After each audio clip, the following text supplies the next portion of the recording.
بەداوە بەو سۆزی ناوایە دڵم بدێنە. ئێرە ڕادیۆ دەنگی گەلە.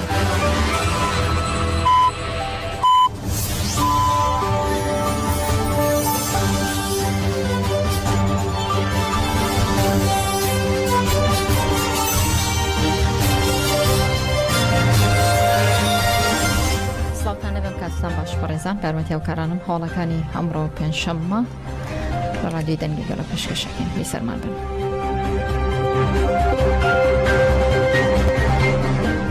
لە درێژەیە کار و چالاکیەکان بۆ ئازادی جەستەی ڕێبەر و جەلان مانگرتنی زیندانانی سیاسی لە تورکیا باکووری کوردستان لە ١٩ ڕۆژدا بەردەوامە. زیندانانی سیاسی لە زیندانەکانی باکووری کوردستان و تورکیا لە چوارچێ هەڵمەتی ئازادی بۆ ڕێبەر و جەلان چارەسەری سیاسی بۆ پرسی کورمانگرتنیان لە خواردن دەست پێ کردووە. چالاکیەکە لە ڕۆژی ١٩دا بەردەوامە.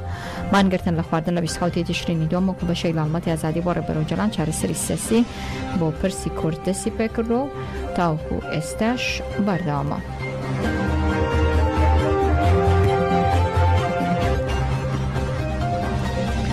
شاهین محەممەد ئەندامی ئەنجومەنی تەفگەری ئازادی لە رێمی سلێمانی لەباری پلانگەری نێودەوڵەتی تش بۆ ڕێبەر ئەو جەلان دەڵێت ئەو پلانگەری نێودەوڵەتی کە لە ناو زیندان و لە گۆشەگیری جەستەییدا بە فکر و فەلسەفەکەی پوچەڵ کردەوە دەبێت هەر چوارپارچەی کوردستانیش خاوەنداری لە فکر و خەبات و تێکۆشانی ڕێبەر ئاپۆ بکات. قۆناغەکانی مێژووی گەلی کووردا زۆر شۆڕژی جیاواز ئەنجام درراوە، بەڵام پیلانگەڕی نێودەوڵەتی و گەلە کۆمەڵی لەسەر ڕێبەراپۆ بەڕێوەچوو پێمان دەڵێت کە ڕێبەراپۆ خاوەن پارادەگمایەکی جیاواز بووە، خاوەن دنیابینینێکی جیاواز بوو. تێکۆشانی ئازادی گەلی کورد ئەمڕۆ لە ئاستێکدایە پێمان دەڵێت کە بەڕاستی ڕێبەراپۆ هەنگاوێکی نوێی لە هەڵتەکاندنی قۆناغی مێژووی گەلی کورد و ذهنێتی کۆنەپارێزی کە لە ناویدا باڵادەستی دەسەڵات زاڵەوە لە کۆیلەکردنی ژندا ستەم و زۆرداری لەسەر کۆمەڵگا و لەسەر مرۆڤایەتی بەڕێوە دەچێت. لەو چوارچێوەیەدا ڕێبەراپۆ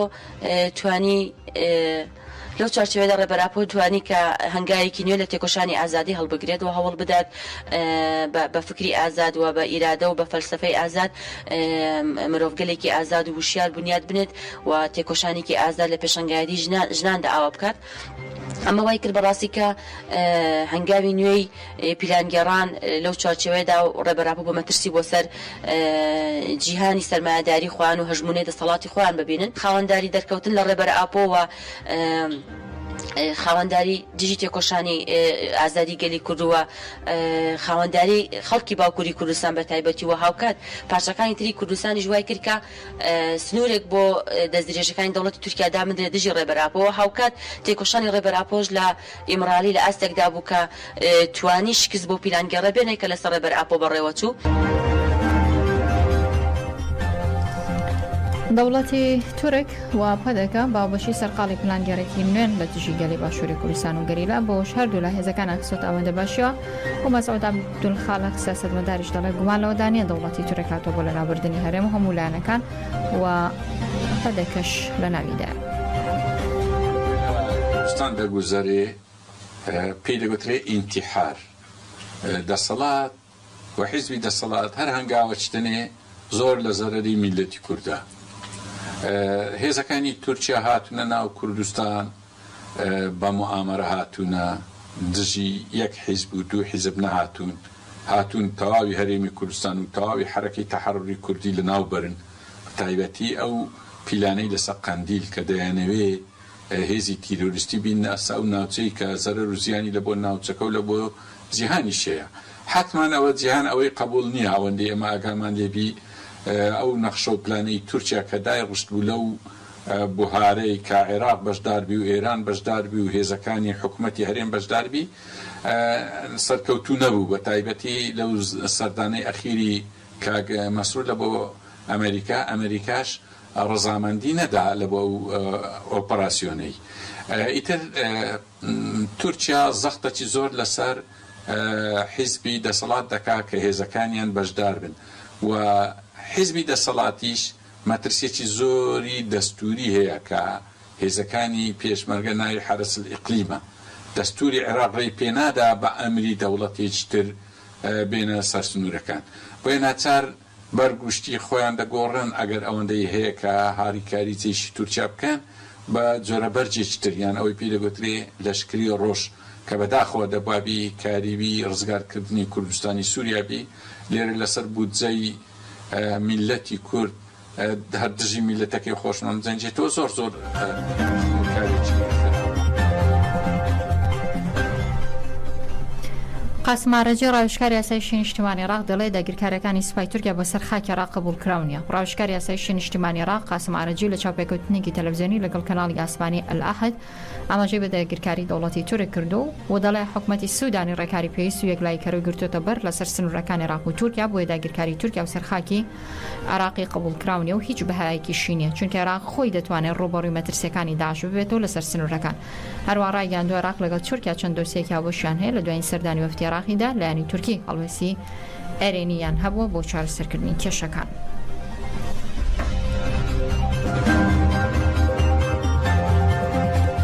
نووسەر و لێکۆڵەری ئەمریکی مایکل ڕۆبن لە بابەتێکدا بۆ کوردستان تایمز چەند زانیارێک دەربارەی سکاڵاکی سندوقی قوربانیانی کوردستان دژی مەسرور بارزانی و وەناوەکانی بارزانی ئاشکرا کرد و جەختی لۆ کردوێتەوە کە مەسرور بارزانی لەبارەی هیوا و هەوڵەکانی بۆ داخستین کەیسەکە لە دادگای فیدرالی ئەمریکا بە هەڵەدا چووە. لەسەر دۆسیە مەترسیدارەکە پەیامێکی بێهیواکەر لە واشنگتۆنەوە دەدرێتە ماڵی بارزانی. لە واشنگتۆنەوە پەیامێکی بێهیواکەر لەبارەی سکاڵاکەی سندوقی قوربانیانی کوردستان لە دادگای فیدرالی ئەمریکا ئاراستەی سەرانی ماڵی بارزانی دەکرێت. مایکل ڕۆبن نووسەر و لێکۆڵەری ئەمریکیش دەڵێت بارزانیەکان خەیاڵ پڵاون ئەگەر وابیر بکەنەوە دادگای ئەمریکا کەیسەکە دادەخات. نووسەر و لێکۆڵەری ئەمریکی مایکل ڕۆبن لە بابەتێکدا بۆ کوردستان تایمز چەند زانیاریەکی دەربارەی سکاڵاکەی سندوقی قوربانیانی کوردستان دژی مەسرور و نەوەکانی بارزانی ئاشکرا کردووە. جەختی لەوە کردوتەوە کە مەسرور بارزانی لەبارەی هیوا و هاوڵەکانی بۆ داخستنی کەیسەکە لە دادگای فیدرالی ئەمریکا بە هەڵەدا چووە. مایکل ڕۆبن لە سەرەتادا زانیاری دەربارەی کەیسەکانی سکاڵاکە دەخاتە ڕوو دەڵێت 18 مانگ پێش ئێستا ئاگادار بووم کاتێک لێکۆڵەران چاوپێکەوتنێکیان لەگەڵ قوربانیەکان دەست پێ کرد لە بریهێرشکردنە سەر شکاتکاران مەسرور دەبێت پرسیار لە بەیان سامی عەبدوڕەحمان و تریفە عەزیز بکات کە لەو کاتەدا نوێنەری بوون لە ویلایەتە یەکگرتووەکان و کەسیان ئاگاداری ئەو لێکۆڵینەوەی نەبوون. ڕۆبن دەژڵێت سەرکردایەتی کورد ملیۆنان دۆلار لە واشنگتۆن خەرج دەکەن بەڵام ئەوان لەبری ئەوە بۆ بەرژەوەندی گشتی نەتەوەی کورد هەوڵ بدەن تەنها لە چوارچێوەی بەرژەوەندی و ئامانجەکانی پارتی دیموکراتدا کارەکانیان سنووردار کردووە. دەژڵێت وەک ڕێزێک پارێزەرانی سکاڵاکەی سندوقی قوربانیانی کوردستان دەرفەتی سێ هەفتەیاندا بە مەسرور بارزانی بۆ سازان و وەڵامدانەوە بەڵام ڕەتی کردوتەوە هەم دانوستان بکات و هەم ئاگاداری پێشتر بداتە شکات لێکراوانی دیکە دەربارەی ئەو مەترسیە یاساییە وێرانکەرەی ئێستا خۆیانی تێدا دەبینەوە. هەر بۆیە ئەو نووسەرە ئەمریکیە بە خستنەڕووی چوار هۆکار دەڵێت مەسرور سادە باوەڕە گەر پێی وابێت دادگای هەرێمی ویلایەتە یەکگرتووەکان بۆ هەرێمی کۆڵۆمبیا کەیسەکە دادەخات لەسەر بنەماکانی پارێزبەندی سەروەری. لە 23 شوباتی 2024 مەسرور بارزانی با فڕۆکەی تایبەت گەشتی کرد بۆ فڕۆکەخانەی دولیز لە واشنگتن. ئامانجی سەرەکی بریتی بوو لە بینینی پارێزەرەکانی لە کاتێکدا ڕێکخەرانی گەشتەکەی هەوڵی زۆریاندا تاوای پیشان بدەن گەشتەکە دیبلۆماسی بوو بە گەرمی بەخێراتن کراوە بەڵام تەنانەت ئەو ڤیدیۆیانەی خۆی بڵاوی کردوونەتەوە ئاماژە بە پێچەوانەکەی دەدەن. هیچ بەرپرسێکی باڵای ئەمریکی لە فڕۆکەخانەکە نەبووە تا پێشوازی لێ بکات. هیچ کاروانێکی فەرمیش بۆ ئەو شوێنانەی بۆی چووە بەڕێی نەکردووە. بینینێکی کورتی تەنها وەک میواندۆستیەک لەگەڵ بلینکندا هەبووە. لەمەشدا وردەکاری بەرچاو بەردەست نییە. بۆ بێئومێدبوونی مەسرور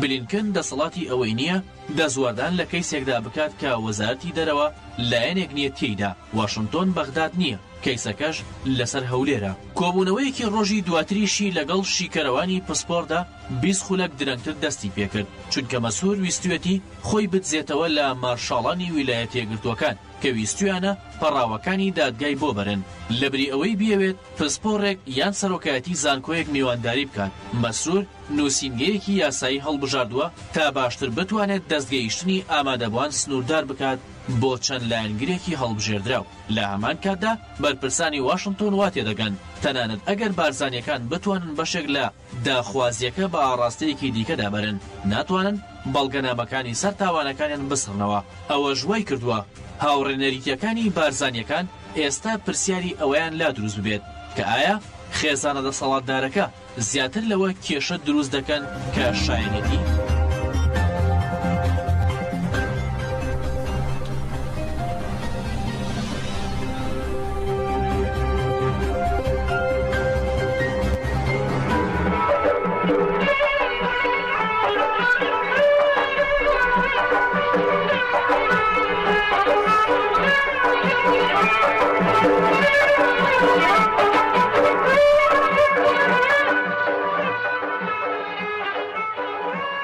بناری قندیل بە بەشداری هەزاران کەس بەڕێوە بچێ وەکە سوکاری شەیدانیش دەڵێن باو نۆرۆزە بکەین بە نۆرۆزی سەرکەوتنی گەلەکەمان باگری نەورۆز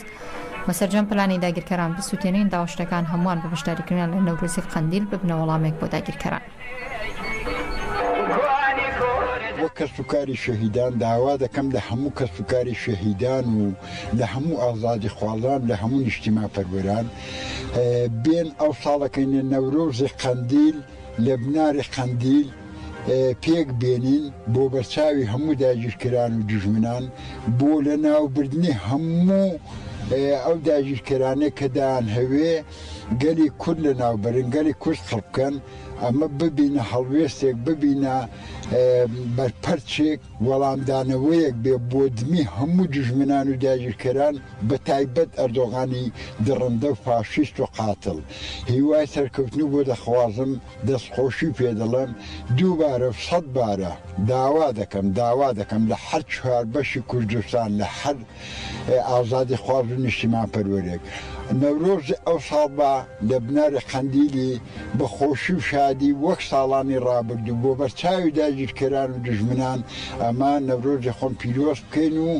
باوەڵ ببێتە وەڵامێک بۆ ببێتە مستێکی تون بۆ بەردمی هەموو داگیرکەران و هەموو درڕندان و هەموو دژمنان و هەموو نەعەزانی گەلی کورد. ئێمە وەکو بنەماڵی شەهید داواکاریمە ئەوەیە کە ئەو ساڵ نەورۆزی ئەو ساڵ ببێتە ساڵی ئاشتی و ئارامی و ساڵی سەرکەوتنی گەلی کورد لە هەر چوار پارچەی کوردستان و ساڵی ئازادی ڕێبەر ئاپۆی و ساڵی ئازادی گریلا قارەمانەکان کە دایمە لە شەڕش و خەباتدان و بەردەوامن لە شەڕش و خەباتی خۆیان سەڵیان نەکردووە. دووبارە هیوادارم گەلی کورد لە هەر چوار پارچەی کوردستان بێن بۆ نەورۆزی قندیلی نەورۆزێکی ئەو ساڵ نەورۆزێکی زۆر بەهێز بێ لە نەورۆزێکی ئەوەندە پڕشکۆ بێ ئەوەندە بە ئیرادە بێ لە هەموو ساڵان خۆشتر بێ لە هەموو ساڵان بەقەوەتتر بێ لە هەموو ساڵان بەقەوەتتر بێ.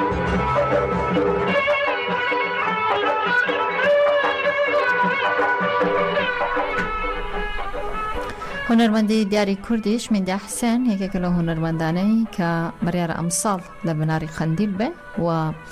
نەورۆز لەوێ پیرۆستکە و لە ڕێگەی پامێکی ڤیدیۆ پارچە شارێک بانگوازی لە هەموو گەلی کوردەکە. دوندی قندیل و سابلاغ و ئامەد و عەفرین سڵاو لە دوندی قندیل و سابلاغ و ئامەد و عەفرین سڵاو لە تەختی بابان و هەولێر و کەرکووک و حەمرین نەورۆزتان باش فرێ دەلال کرماشان و قەسری شیرین نەورۆزتان باش کورد و کرماش خاوەن خاک و مێژووی دێرین هۆ برایلەک جاف و زازا کەڵقوڕ و لڕ و قوچانی شوانکارە فەیلی ڕێکانی زێبارە و زەندی چوشانی هەم گەل و هەم نیشتیمانە میتانی و کاردۆخی و گۆتی نەک هەر ڕۆڵەی ماد و میدیایی سۆمەری و قوریش هەر خۆتی پەیام و بانگەوازی من هەر بۆ تۆیە بۆ کوردە و بەس پەیام و بانگەوازی من هەر بۆ تۆیە بۆ کوردە و بەس تا قندیل لە ژێر باڵیا بێ هەڵۆ چۆن دەخرێتە قەفەس وەکو مەسیح بەخاچەوەی ڕۆڵەی بەجەرگ کوردی بێکەس ڕۆم و عەجەم پەتکراون هەلە بۆ تۆ دەوەرە دەست شکاوە شکۆی شای شاهان بێبەها بوون میر و سوڵتان. بەڕێزان دوو ڕۆژی دیکە 36 ساڵ تێپەڕە بێ بەسەر کیمیابارانی هەڵەبجە کە 5,000 کەس لە هەڵەبجەدا شەهید بوون جگەلەوەی کە بەهۆی کیمیابارانی ڕژەمی باسەوە بە سەدان کەس بریندار بوون و تاوەکو ئێستا بەدەست زۆرێکیان بەدەست برینەکانیانەوە داناڵێنن ڕاستەوخۆ لە سەر هێڵی تەلەفۆن لوقمان کاک لوقمانوان لەگەڵا کۆمەڵی سەرۆکی کۆمەڵی قوربانیانی کیمەبارانی هەڵەبجە. کاک لوقمان سڵاوت لەبێ بانێت باش سپاس بۆی کەمیوانی ڕادیۆی دەنگی گەلی. سلااو لە ئێوەش سپاس بۆ ئێوەی بەڕێزیش لەڕێ ئێوەشەوە سلااو ڕێزمان بۆ بیسەرانی بەڕێز. سپاس دەکەم. کاک لوقمان دەمێ پێم بڵێ چه ئامادەکاریە کراوە ئەم ساڵ بۆ یادی کیمەبارانی هەڵەبجە؟ یادێکەکرێتەوە بفەرمی یاخود بۆیەوە عاجزی و ناڕەزایی هاوڵاتیانەوە کە هەیە ڕێگە نادەن ئەم ساڵ هیچ شتێک بکرێت؟ بەڵێ ئەم ساڵ ڕێکخراوەکانی کۆمەڵگەی مەدەنی و کۆمەڵی قوربانیانی کیمەبارانی هەڵەبجە لەگەڵ پارێزگار و هەیئەتی ئیداری پارێزگار پێکەوە ساڵیادی 36مین ساڵیادی تاوانی کیمەبارانی هەڵەبجە بەرز و پیرۆز ڕادەگرن. بەڵێ ینی یادەکە هیچ پەیوەندی بەلایەنە سیاسی و حیزبەکانەوە نییە؟ خۆی بەواقعەن کەسی یەکەمی ئیداری ئەم شارە سەر بەلایەنێکی سیاسی دیاری کراوە. بەڵێ بەتوانم بڵێم بەڵام ئێمە وەکو ئیداری وەکو حکومی هەمومان لەگەڵ سەر جەملایەنە سیاسیەکان ئەو مەراسیمە بەرز و پیرۆز ڕاگیرێ. ئەمساڵ بایکۆدی تێدا نیە، دوو جیاوازی تێدا نیە، هەر هەمومان لەسەر مەزاری شەهیدانە بین بۆ ڕێزگرتن لە ڕۆحی پاکی شەهیدانی تاوانی کیمەباران. باشە ئەتوانی باسێکی بارودۆخی ناو هەڵەبجەمان بۆ بکەی ئێستا لە دوای 35 ساڵ پێنەینە 36 ساڵەوە بارودۆخی هەڵەبجە چۆنە ئێستا؟ ئەبوو ئێستا خەڵک زۆر گلەیەکە کە دەبوو سیمبول بووە بۆ هەموو شار و ناوچەکان لانیکەم بۆ لە عێراقدا بۆ جیهان، بەڵام زۆر پەراوێز خراوە. بەداخەوە هەڵەبجە ئێستش ئەتوانم بڵێم لە بارودۆخێکی زۆر ناجێگیردایە بەهۆی ئەوەی کە هەڵەبجە بەهۆی ئەو سێراعە سیاسیانەی لە ڕابردوو هەبوو نەتوانراوەک پێویست خزمەت بکرێ و دواتریش کاتێک هەڵەبجە بڕیاری بە پارێزگابوونی بۆ دەرچوو لە بارودۆخێکی زۆر تایبەتا بوو کە قەیرانی دارایی شەڕی تیرۆر و دواتریش پەتای کۆرۆنا ڕووی کردە هەرێمی کوردستان و بەداخەوە ئەوەی کە پێویست بوو بۆ هەڵەبجە بکرێن نەکرا بەداخەوە و بە تایبەتی بارودۆخی بریندارەکان و ئەو کەسانی کە قوربانی تاوانەکەن بەگشتی چون بۆکان چ تاقانەکان چ وارسی شەهیدان چه بەرکەوتەکانی کیمەباران بارودۆخیان لە خراپترین بارودۆخدایە. دوای 36 ساڵ لە تاوانەکە بەرکەوتەکان ئێستا لەسەر گیرفانی خۆیان نەشتەرگەری بۆ چاندنی گلێنێ چاویانەکەن کە ئەمە هەڵەبجە بۆتە ڕەمزی مەزڵومیەتی گەلی کورد، بەڵام قوربانیەکان ئێستش خۆیان قوربانین بەداخەوە. ئەمەش نەبوونی پلانێکە، نەبوونی بەرنامە ڕێژیەکە چ لە ئیدارەی خۆجێی هەڵەبجە و چ لە ئاستی وەزاری و حکومیدا. باشە بارودۆخی ئێستا بەرکەوتوەکان چۆنە؟ چەند بەرکەوتۆ هەیە ئێستا لە ناو شاری هەڵەبجە؟ هیچ ئامارێکتان لایە ئەوەکو سەرۆکی کۆمەڵی کیمەبارانی هەڵەبجە؟ بەڵێ دیارە ئەو ئامارانە جیاوازن، خەڵکێک لەوانەیە ئەو ئامارە زۆر بە ڕقمێکی گەورەتر ئەڵێ بۆ ئەوەی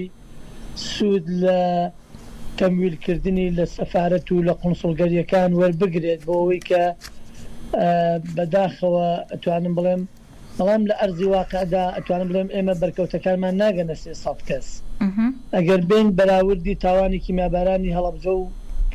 کیمەبارانی سەردەشت بکەین لە سەردەشت ڕۆژهەڵاتی کوردستان 136 کەس شەهید بووە، بەڵام 8,000 بەرکەوتەیان هەیە. ئێمە لە کاتی ساتی بەرکەوتمان بە گازی کیمیایی فریاکەوتنی سەرەتایی نەبووە، 5,000 شەهیدمان هەبووە و ئەوانەی کە دەربازیان بووە زۆر کە من ئەوانەی کە بەرکەوتەی کیمیاباران بۆیە ئەو ڕقەمانەی کە ئەوترێ 8,000 و 5,000 و 10,000 و ئەوانە بەڕاستی بەداخەوە بوونەوە قوربانی بریندار ڕاستەقینەکانە. چۆن لە هەموو کایە سیاسیەکانە خەڵکی نامەسئول کراوەتە شوێنێک کە مەسئولەتی پێدراوە، خەڵکێک پێشمەرگە نەبووە کراوە بە پێشمەرگەی دێرین، لێرەش خەڵکێک کراوە بە بریندار کە برینداری کیمیاباران نییە. بۆیە ئەوانەی کە بە فعلی بەرکەوتەی کیمیابارانە سنووری پارێزگای هەڵەبجە ناگەنە 300 کەس. باشە بارودۆخی تەندروستی 300 کەسە وەکو جەنابەت باسیەکەی چۆنن حکوومەتی چاوکاریەکیانەکە یاخود لەسەر ئەرکی خۆیان چارەسەر وەرەگرن. زۆر بەداخەوە لەم پرۆسی چاکسازیی حکوومەت کە دەستی پێکردووە یەکێک لە کارەکانیان ڕاگررتنی منحەی بەرکەوتۆکان بوو کە ئەوانەی موچەی تریان هەیە کارگوزارن فەرمانبەرن چوزانم خانەنشینن ئەو منحەی کە پێیانەدرا حساب کراوە بە موچەوە ئێستاوە ڕاگیراوە. من حەکە بۆ چێ بوو کاک لوقمان؟ من حەکە بۆ چێ بوو بە دیاریکراوی کە پێیانەدرا؟ من حەکە ئەو بەرکەوتوانەی کە پێشتر وەک بەرکەوتە ناسێنرا بوون حکوومەتی هەرێمی کوردستان مانگانە 400,000 پێدان وەکو منحە بۆ دابینکردنی چارەسەرەکانیان بۆ بەرکەوتان لەم پرۆسی چاکسازی حکوومەت کە دەستی پێکردووە دەستیان بردووە بۆ بڕینی ئەو منحانە ئەوانەی کە موچەی تریانە ئەوانەی کە کارگوزارن فەرمانبەرن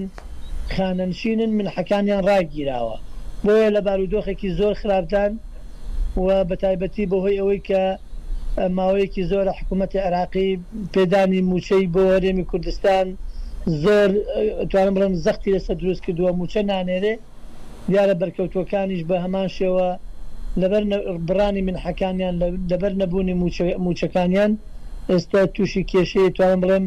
ناتوانن چارەسەرەکانیان دابینکەن ئەو کەسانەی کە بەرکەوتەی کیمیابارانن ڕۆژانە چۆن ئەبێ سێ ژەمنان بخۆن ئەبێ بەردەوام ئەو چارەسەرانش ڕۆژانە بەکار بێنن. باشە نەخۆشخانەیەکە بوو هەر لە ناو شاری هەڵەبجەیە بۆ چارەسەرکردنی بەرکەوتوانی چەکی کیمیایی ئەو نەخۆشخانەیە من بیرمە 2 ساڵ پێش سەر لەگەڵ جەنابەت قسەم کرد باسێکی ئەو نەخۆشخانەیەمان کرد جەنابەت باسی ئەوەت کرد کە تەجمیلی لوتی تیاکرێ ئایا هیچ گۆڕانکارێکی تیا بەسەر نەهاتووە لەو نەخۆشخانەیە هەمان بۆ هەمان چارەسەر و هەمان کۆزماتیک بەکاردە یاخود بۆ بەرکەوتوانی چەکی کیمیاییە بەفعلی ئەو نەخۆشخانەیە بۆ بەرکەوتوانی چەکی کیمیایی دروست کرا ئەگەر بێتە ناو چیتە ناو نەخۆشخانەکە هەندێک بەشی تێدا دروست کراوە کە بۆ ڕاهێنانەوە بۆ جوڵە پێکردنی کۆندامی هەناسەی بەرکەوتوەکان مەسبەحی تایە شوێنی تایبەتی تایە بۆ کەسانی کە کۆندامی هەناسەیان بەهۆی ئەوەی کە گازەکان سووتانویانە بتوانم بڵێم ئیش ناکات بەڵام ئەو نەخۆشخانەیە ئێستا تەنها مەجموعەیەک چارەسەری سەرەتایی پێ ئەدرێت و دواتریش ئەو بەرکەوتوانەی کە باری تەندروستیان زۆر خراپە بەداخەوە ناتوانن سوود لەو چارەسەرانە وەربگرن بەداخەوە ڕووەکە نەخۆشخانەکانی تری هەرێمی کوردستان بۆیە بەڕاشکاوی ئەو نەخۆشخانەیە نەیتوانیوە ئەرکی سەرشانی باری سەرشانی قرسی بریندارەکان سوک بکات ئەوانەی کە بە فعلی بریندارن بۆچی بەکاردێنرا بۆتە شوێنێک بۆ کۆکردنەوەی کۆمەک و هاوکاری بۆ مەجموعەیەک خەڵک بەداخەوە لە ڕێگای قونسڵگەریەکانەوە لە ڕێگای ڕێکخراوە نێودەوڵەتیەکانەوە و بەرکەوتوەکانی ژەوانەی کە بە فعلی بەرکەوتن ئەبێ بچنە نەخۆشخانەکانی تر لە هەرێمی کوردستان چ لە هەولێر چ لە سلەیمانی بۆ دابینکردنی چارەسەرەکانیان ئەو نەخۆشخانەیە هەتاوەکو ئێستا توانم بڵێم یەک بەرکەوتەی کیمیاباران شەوی بە ڕۆژ نەگەیانوتەیدا بەڵام ئەو کەسانەی کە لەوێ داغڵە کرێن ئەوانن کە بۆ نەشتەرگەری و بە نەشتەرگەری بە پارە ئیشی تیاکەن و ئەو توانم بڵێم بۆتە هۆکارێک بۆ گەرمکردنەوەی گیرفانی هەندێک لەو کەسانەی کە لەوێ سوودمەند دەبن. باشە تا چەند هەڵەبجە بۆ بە قوربانی ململانەی سیاسی نێوان لایەن و حزبەکان بەدڵنیایەوە ئێستش هەڵەبجە ئەو باجە ئەدا ئەتوانم بڵێم ئەم سێراع سیاسی لە هەموو هەرێمی کوردستان هەیە و بە تایبەتی لە هەڵەبجە زۆر چڕبووتەوە لەبەرەوەی پەیامەکە ناگات یعنی هەڵەبجە شارێکی بچووکە کاتێک ئێمە ئەڵێن 4 بەرکەوتەی کیمیاباران بەهۆی نەشتەرگەری دووبارە نەبردنەوەیان بۆ لای دکتۆرەکان یان گۆڕینی دکتۆرەکان لەبەر کەمی پارەکەی کە بۆیان تەخسیس کراوە 4 بەرکەوتەمان چاویان لەدەستداوە کاتێک ئێمە تەسریحانە ئەدێن وایە داواکاری گشتیە وایە پارێزگاری هەڵەبجە وایە قایمقامی هەڵەبجە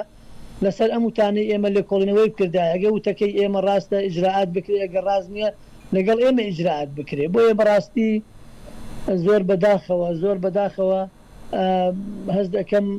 ئەوەی کە لە هەڵەبجە ئێستا گوزارێت تەنها کات بەڕێکردنە بۆ ئەوەی کە هەندێک کەس امتیاز وەربگرێ و ئەوەشی کە قوربانیە بێ بەردەوام قوربانی بدات. باشە.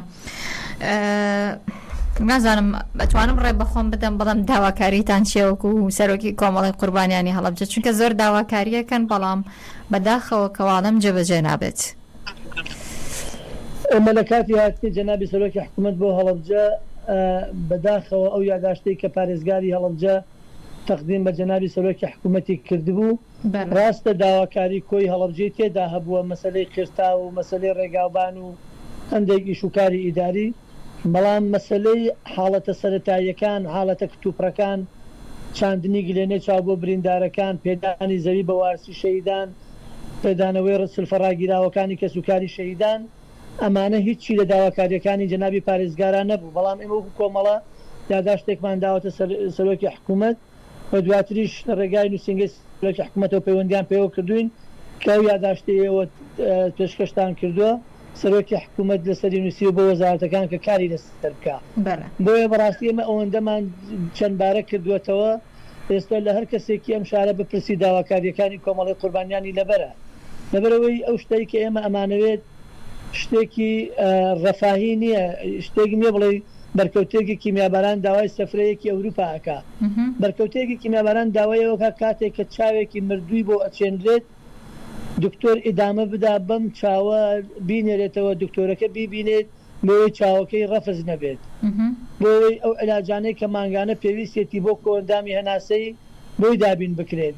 بۆیە ئەو داواکاریانەی ئێمە داواکاری سەرەتایین کە دەبووە ببێ ئێمە ئەو داوای بکەین حکوومەت دابینی بکردایە خوشکی بەڕێزم لەکوێی دنیادا هەیە بەرکەوتەیەکی کیمیاباران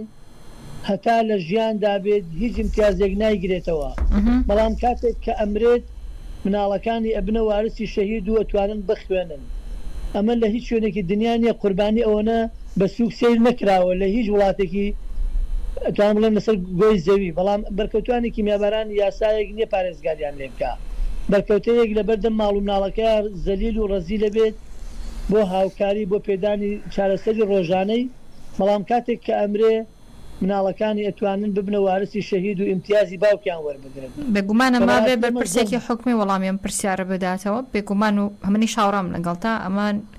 زوڵمێکی گەورەیە بەرامبەر بە کەسوکاری شەیدانی هەڵەبجە کە دەکرێت سەرباری ئەوەی کە بارودۆخی ناو شارەکەش لە ڕووی خزمەت گوزاری و لە ڕووی ئەوە کە زۆر ئێهمال کراوە بۆ خۆماگاداری وەکو ڕۆژنامەنووسێک بەدووادا چۆنم لەسەر بارودۆخی گەنجان لە هەڵەبجە دەزانم ئەوانی چەند بێکارن چەند بێ ئیشن دەستی کار نایەنگاتێ و گلێ و ناڕزایەتێکی زۆریان هەیە سەرباری ئەو هەموو زۆرە موچە خۆرەی کە لە ناو هەڵەبجەشتا هەیە موچەیان نادرێتێ وەکو تەواوی سەرجەم فەرمانبەرانی هەرێمی کوردستان دنیاک سپاس بۆ جەنابەت لوقمان عەبدولقادر سەرۆکی کۆمەڵی قوربانیانی هەڵەبجە بۆی کە ئەمڕۆ لەگەڵمان بووی.